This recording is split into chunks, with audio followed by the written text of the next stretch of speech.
Airgear tome 1, dans son édition perfecte chez Pika Édition, que j'ai toujours voulu découvrir, j'avoue. Airgear, j'avais découvert un peu avec l'animé qui, je crois, adapte même pas forcément tout, il adapte une petite partie.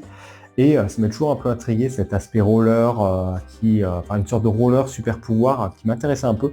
Et j'avoue que la série de base fait 37 tomes, j'étais en mode, ça fait un peu beaucoup quand même à acheter, donc je me suis dit, tiens, nouvelle édition, terminée en 19 tomes, il y a marqué derrière. Format double, qui en vrai ce qui est plutôt bien, donc je me dis vas-y, c'est l'occasion de se lancer, découvrir un peu la série. Et en vrai, alors le début est un peu particulier, j'avoue, je m'attendais pas forcément à ça, il y a des éléments que je me rappelais pas forcément trop.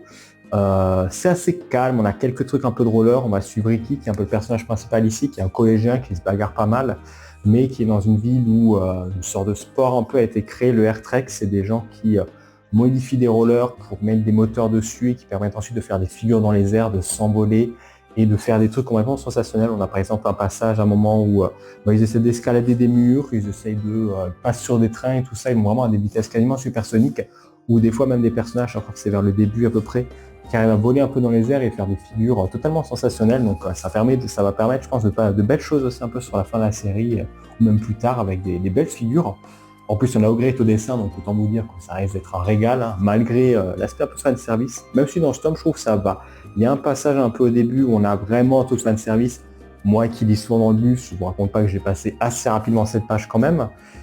Mais ouais, sinon je trouve le reste c'est pour le moment assez soft, on n'a pas forcément trop de ce côté-là. Mais ouais, ça reste, on va suivre Ricky un peu tout ça, qui va découvrir un peu le sport, qui va se mettre au air trek, qui va voir un peu le monde dans lequel il va tomber.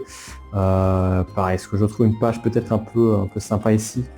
À la rigueur là, voilà, vraiment il va découvrir un peu ce que c'est le air trek, la liberté un peu que ça peut offrir et toutes les possibilités de ce nouveau sport, ce que ça reste de lui donner. C'est plutôt intéressant. C'est peut-être pas forcément. Il y a moins d'action. J'avoue, je m'attendais, je me rappelais des souvenirs de l'animé assez confus encore, où il y avait pas mal d'action, il y avait pas mal de moments bien shonen, bien comme on les aime, bien les personnages qui se boostent et tout ça, qui vont un peu plus fort.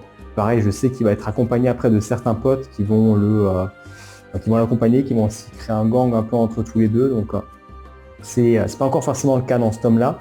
Mais on verra, je pense que ça viendra de toute façon assez rapidement, peut-être dans le prochain ou dans celui encore d'après. Il y a un personnage, de toute façon, je sais, là, qu'on voit à la fin du tome, qui a un lien un petit peu avec Iki. Je vais pas forcément trop en dire pour ceux qui découvrent, mais ouais. Ça reste sympa à relire, une bonne découverte pour le moment. Hâte de voir ce que donne dans la suite. De toute façon, on a 19 tomes, donc il y a clairement de quoi faire. C'est prometteur, en tout cas, on est vraiment sur des personnages assez humains, même si des fois ils font des figures un peu what the fuck, qui je pense sont absolument pas réelles en tout cas. Mais ouais, hâte de voir ce que ça va donner. Et toi, t'en penses quoi?